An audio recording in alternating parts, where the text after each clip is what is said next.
하나님의 영이 우리와 함께한 줄 믿습니다.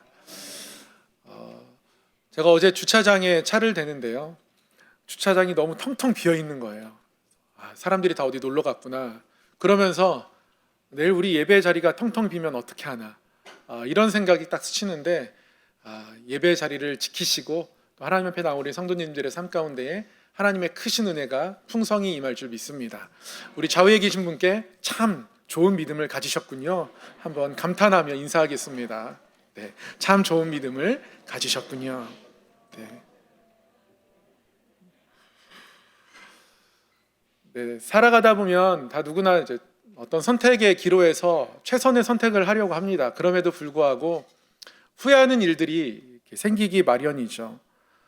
가정의 달을 보내면서도 가족들과의 관계를 돌아보면 가장 편한 관계, 그럼에도 불구하고 가장 소중한 관계인데, 소중하다라는 건 잠시 잊혀지고 편하다 보니까 말도 함부로 하게 되고 함부로 행동했던 모습들 생각하게 됩니다. 그런 것들 생각하면 후회하게 되고요. 어떤 진로나 직업을 선택할 때도 어떤 걸 선택해야 할까 고민하다 이걸 선택했는데, 선택하고 나서 지나다 보면 나랑 안 맞는 것 같아서 그때의 선택을 후회하는 일들이 생겨나기도 하고, 고3 자녀들 보면 수능 앞두고 문과, 이과 잘못 선택한 거 아닌가? 이런 후회를 하는 경우도 종종 봅니다. 몸이 상하게 되면 그동안의 내 식생활을 돌아보면서 이제 후회하게 되기도 하죠. 내가 왜 그때 그렇게 많이 기름기를 먹었을까? 과식을 왜 그렇게 습관적으로 많이 했을까? 이런 생각들 하면서 내 건강에 관한 생활 습관들을 후회하는 경우들도 있습니다. 여러 가지 삶의 자리에서 우리는 어쩔 수 없이 후회하는 일들을 겪게 되고, 그만큼 우리의 마음과 결단이나 생각이 연약하다라고 할 수도 있습니다. 근데 중요한 거는요, 이 후회가 그냥 한순간의 후회로 이어지느냐 아니면 회개까지로 나아가게 되느냐, 둘 중에 하나인 것 같습니다. 어떤 경우에는 그냥 후회가 후회로 끝납니다. 다른대로 그냥 정당화하고 어쩔 수 없는 거지라고 생각하면서 또 살아가다 보면 후회했던 그날들을 다시 반복하는 경우가 생기게 되고요. 식습관을 바꾸고 싶긴 했었는데 다시 살아가다 보니까 그냥 그렇게 갑니다. 이게 해로운 줄 알면서도 괜찮겠지 싶은 마음에 어떤 회개로 이어지지 않는 거죠. 삶의 변화로 이어지지 않는 겁니다. 그러나 어떤 경우에는 아주 마음을 새롭게 먹고 어떤 변화로 이어지게 되는 경우들도 있습니다. 아예 식단 자체를 다 바꾸게 되고, 진로의 부분에 있어서도 학교를 아예 다시 진학하기를 결심하는 경우들도 보게 되고요. 가족 간의 관계에서도 내가 이 말은 앞으로 절대 하지 않겠다라고 마음을 결정한 이후에 가족들이 싫어하는 그 말을 아예 입 밖에도 꺼내지 않는 그러한 변화를 해내는 그런 경우들도 종종 봅니다. 우리 삶에 어떤 후회가 일어났을 때 이 후회가 후회로 끝나느냐 아니면 우리 삶의 변화, 즉 회개로 이어지느냐, 이 두 가지 갈림길을 우리는 늘 만난다라는 것을 우리는 다 인정할 수밖에 없습니다. 오늘 말씀 가운데에서는 어떤 후회가 삶의 커다란 변화로 이어진 굉장히 대다수의 사람을 만날 수가 있습니다. 예수님이 부활하신 다음에 제자들과 함께 또 여러 사람들과 함께 40일 동안 하나님 나라의 일을 말씀하셨습니다. 그리고 예수님은 원래 하늘에 계셨던 분이기 때문에, 하나님과 함께 계셨던 존재였기 때문에 다시 하나님과 함께하는 그 자리로 올라가셨습니다. 예수님이 올라가시면서 제자들에게 한 가지 말씀하셨어요. 내가 위로 올라가지만 너희가 여기서 이 땅 아래에서 해야 할 것이 한 가지 있는데, 그것은 위로부터 능력이 입혀질 때까지 모여서 기도하는 것이다. 너희가 그 기도의 자리를 지켜야 하겠다 말씀하셨습니다. 그래서 예수님 따랐던 12제자와 또 많은 사람들이 함께 모여 기도합니다. 마가의 다락방은 특별한 기도의 장소가 되었습니다. 늘 모여서 기도하고 기도하는 사람들이 많이 불어났습니다. 120명의 예수님을 기억하고 그 말씀에 순종하는 마음들이 모여 기도하고 있습니다. 그렇게 기도하는 어느 날, 6월절로부터 한 50일 정도가 지났습니다. 기도하는 무리에게 특별한 일이 그날 일어났습니다. 급하고 강한 바람 소리가 그들에게 들려왔고, 그들의 눈에 불이 혀처럼 갈라지는 것이 보였고 불꽃이 각 사람 머리 위에 임하더니 그러더니 그들이 방언을 말하기 시작했습니다. 이 사람들은 갈릴리에서 평생 살아온 사람들이 대부분이었고 그래서 그 갈릴리 사투리 말고는 할 수 있는 게 별로 없습니다. 그런데 예루살렘에서 마가의 다락방에서 기도하고 있는데 예루살렘의 정말 각 나라 각 지역에서 어떤 순례객들이 모여서 예루살렘에서 하나님이 어떻게 우리에게 은혜 베푸셨는지 많은 사람들이 생각하고 있는데 그런 그들이 각 사람의 언어로 이 제자들이 기도하는 소리가 들려지기 시작한 겁니다. 이것이 순식간에 화제가 되었습니다. 많은 사람들에게 퍼져나게 되었고 도대체 무슨 일이 있었냐? 야, 저 마가의 다락방에서 이상한 일이 있었대. 소문을 타고 퍼져나가기 시작했습니다. 많은 사람들이 구경하려고 이곳으로 모여들었습니다. 사람들이 이것을 신기하게 여겨서요. 아니, 이 갈릴리 촌놈들이, 이 갈릴리 사람들이 어떻게 이런 고급 외국어를 구사하는 거지? 놀라는 사람들이 있었고요. 어떤 사람들은 당황했습니다. 도대체 어떤 일이 있었던 거야? 당황해하는 사람들이 있었고요. 어떤 사람들은 이 사람들 지금 술 취해서 이렇게 이야기하는 거 아니야? 술 취한 것으로 치부하는 사람들도 있었습니다. 이게 마가의 다락방에 임한 성령 강림 사건에 대한 사람들의 반응들이었습니다. 이런 여러 가지 반응을 보이는 사람들 앞에서 베드로가 일어나서 크게 외쳐 설교하기 시작합니다. 2장 14절로부터 베드로의 설교가 시작되는데요. 베드로가 이렇게 설교했습니다. 여러분, 우리는 술에 취한 것이 아닙니다. 3시, 우리 시간으로 말하면 오전 9시, 지금 아침 9시인데 우리가 술에 취해 있겠습니까? 여러분, 선지자 요엘이 말하는 것을 잘 기억해 보십시오. 구약의 요엘서 2장에 이렇게 기록되어 있습니다. 말세에 내가 내 영을 모든 육체에 부어주리니 너희 자녀들이 예언할 것이고 젊은이들이 환상을 볼 것이고 노인들이 꿈을 꿀 것이다. 그렇게 예언하지 않았습니까? 그리고 누구든지 주의 이름을 부르는 자는 구원을 받을 것이라 이렇게 요엘이 예언했었습니다. 지금 그 사건이 일어난 겁니다.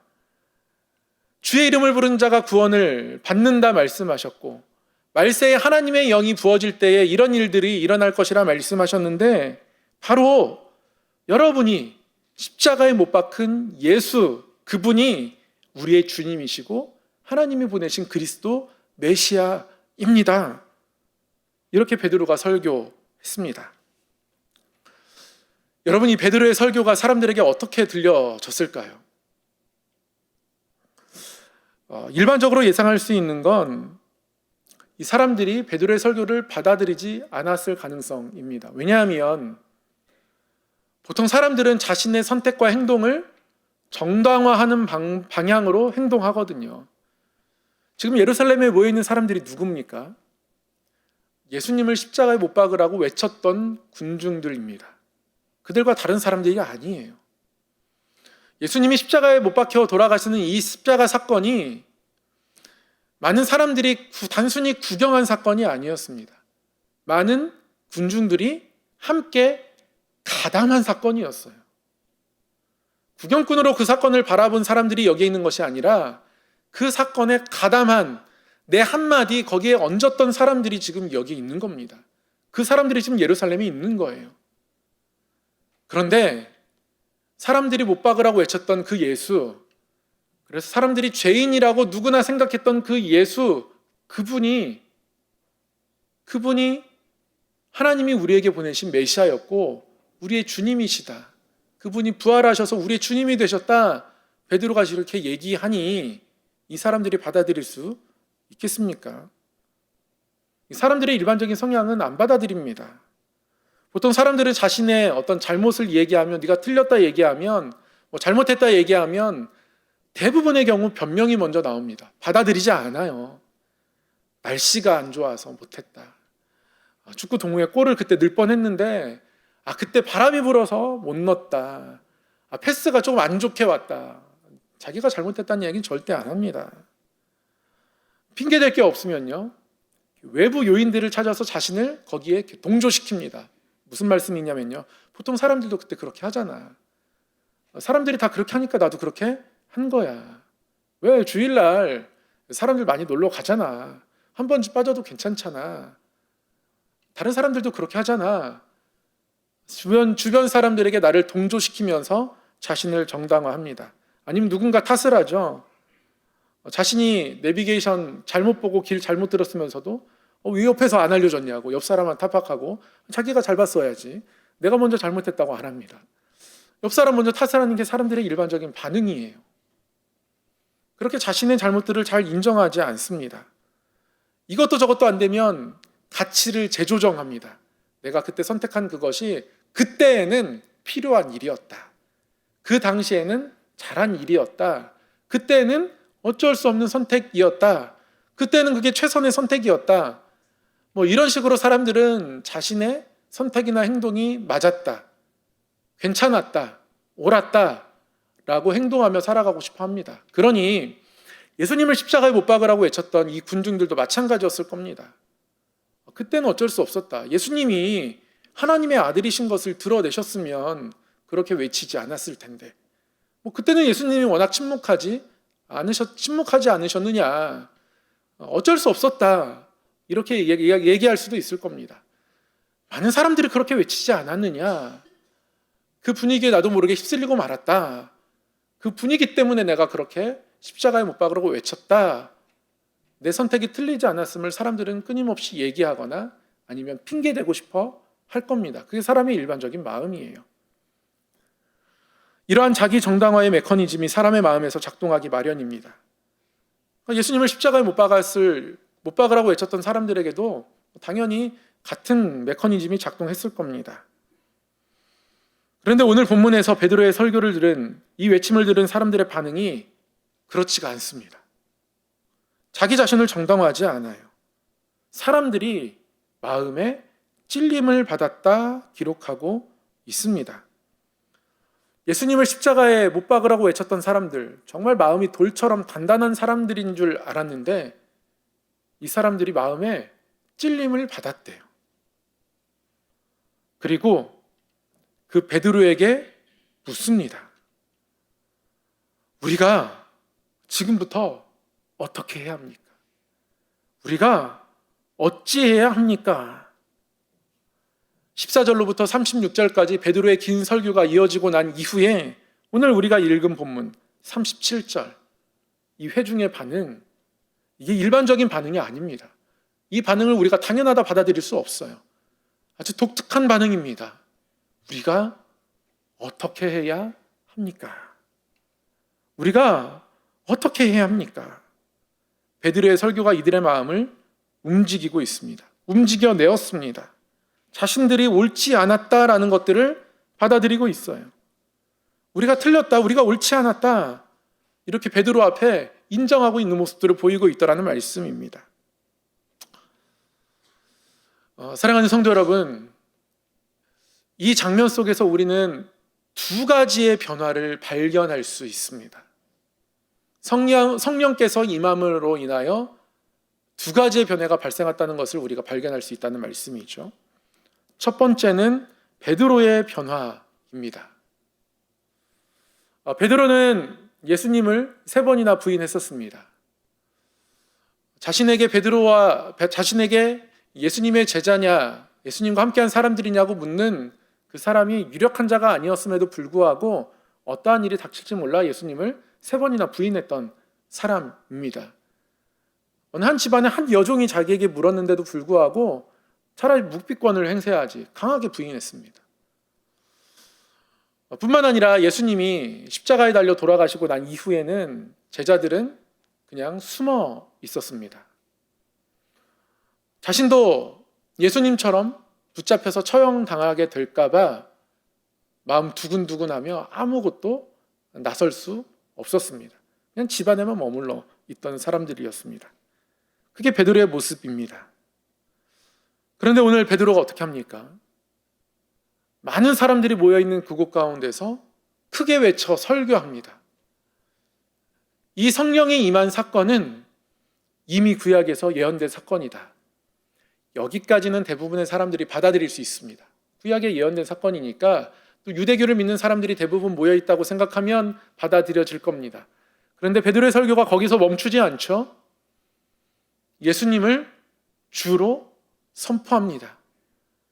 너희가 십자가에 못 박은 예수, 그분이 다시 부활하셨고 우리의 주님이 되셨다. 그가 바로 하나님이 우리에게 보내신 메시아다. 그들이 틀렸고 우리가 맞았다. 그렇게 예수 그리스도를 선언하고 있는 겁니다. 목숨 걸고 선언하는 것과 다름없습니다. 예전에 베드로 같으면 할 수 없는 모습이에요. 그런데 베드로가 변해 있습니다. 굉장히 용기 있고 담대한 모습으로 사람들 앞에서 예수 그리스도를 선포할 수 있을 만큼의 모습으로 변해 있습니다. 베드로의 내면이 변화 있는 거죠. 또 한 가지 변화가 있습니다. 두 번째 변화는 파급력입니다. 베드로가 설교하고 있는 이 본문의 말씀의 내용이 논리적으로 설득력 있지 않습니다.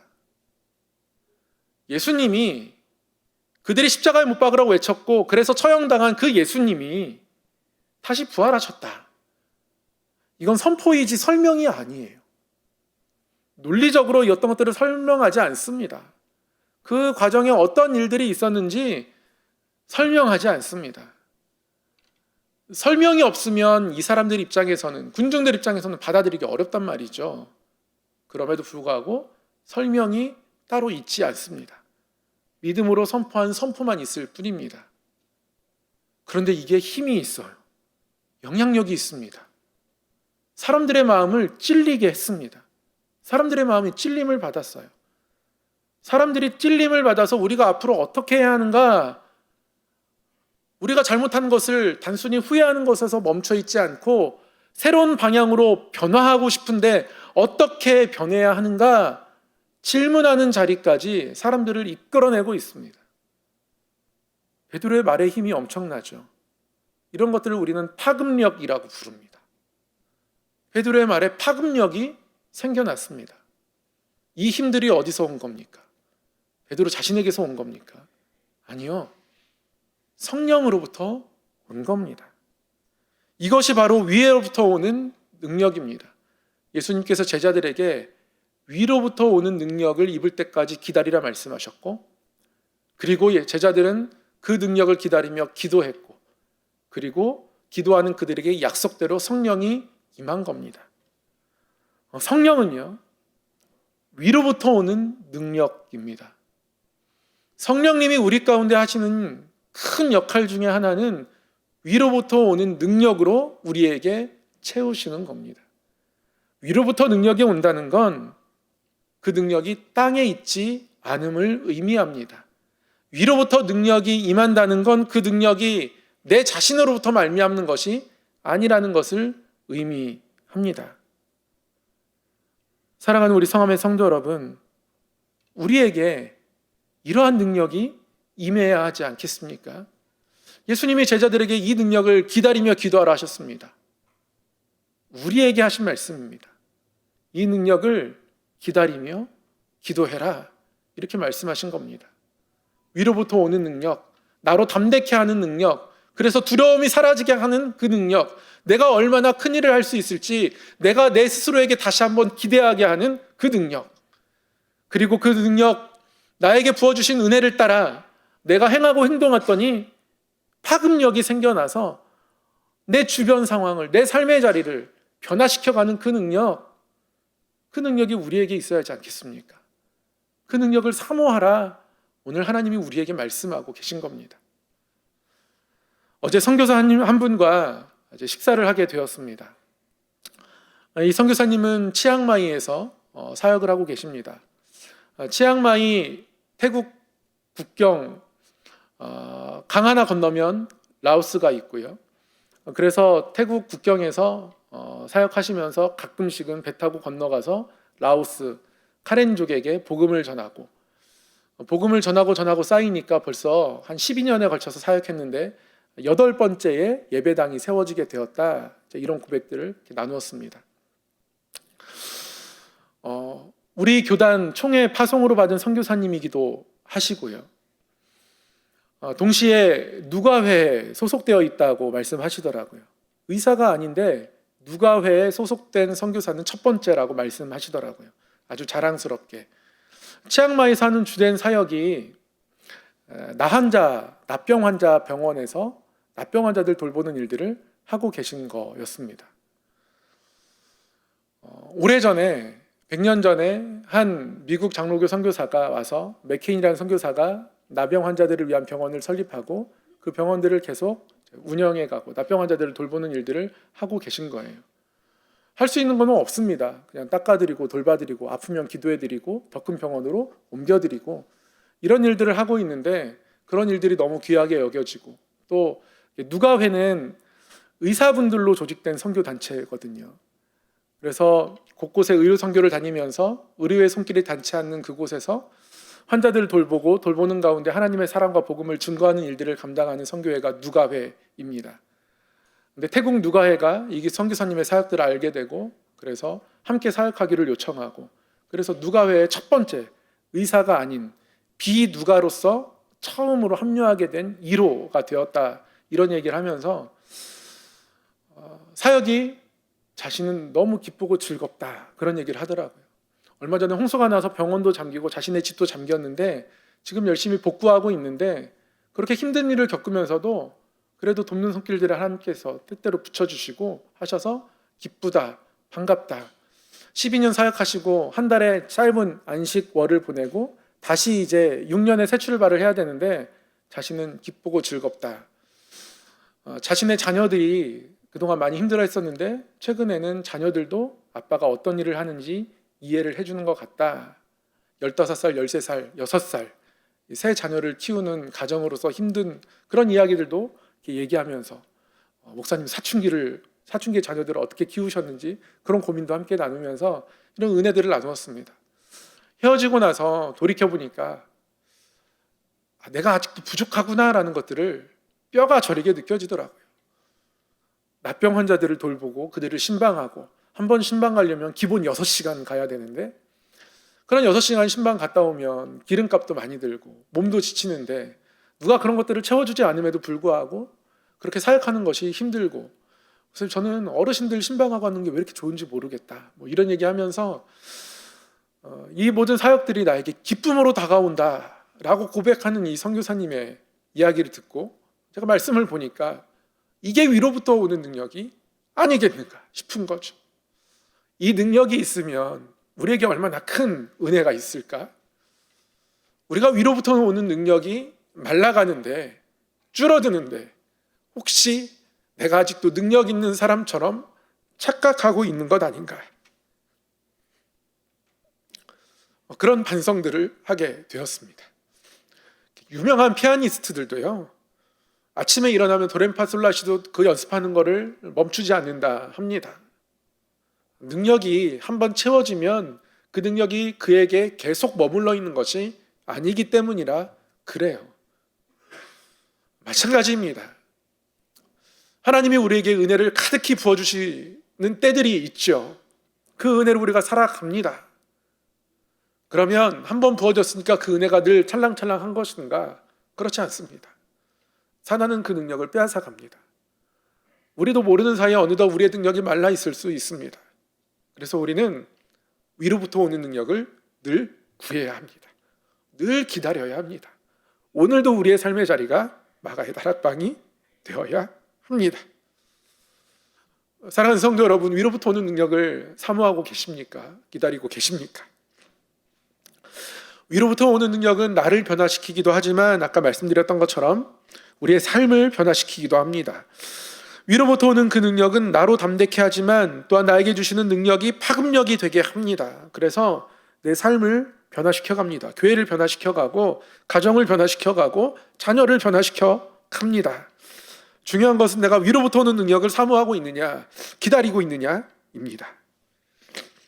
오늘 성령 강림 주일을 보내면서 우리가 그 능력을 다시 한번 사모하고 위로부터 오는 능력이 나를 변화시켜가고 또 그 위로부터 오는 능력이 내 삶의 파급력이 되어서 우리의 가정을, 자녀를, 또 우리의 주변 상황을, 우리 교회를 변화시켜가는 것들을 경험하고 누리며 살아가는 큰 은혜가 우리 삶 가운데 경험되기를 소망합니다.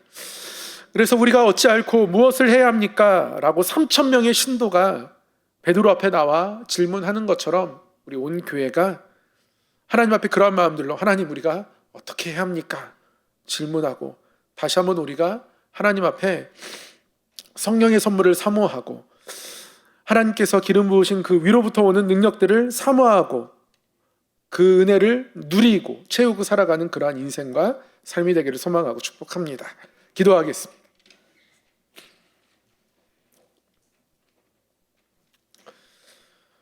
사랑의 하나님 아버지, 위로부터 오는 능력이 우리에게 필요합니다. 성령의 능력으로 우리를 채워주셔서 우리로 더욱더 힘있게 하시고 용기 있게 하시고 담대케 하시고 위로부터 오는 능력이 우리 삶에 임하고 나타나 우리가 하나님의 뜻을 따라 행하는 모든 행동들과 말이 파급력 있게 하여 주셔서 우리 교회와 가정과 일터가 또 이 나라 이 민족이 이 세계가 우리를 통하여 변하게 되는 것을 바라보게 하시고 믿게 하시고 또 그 자리까지 나아가는 순종과 헌신이 있게 하여 주시옵소서. 예수님의 이름으로 기도드립니다. 아멘.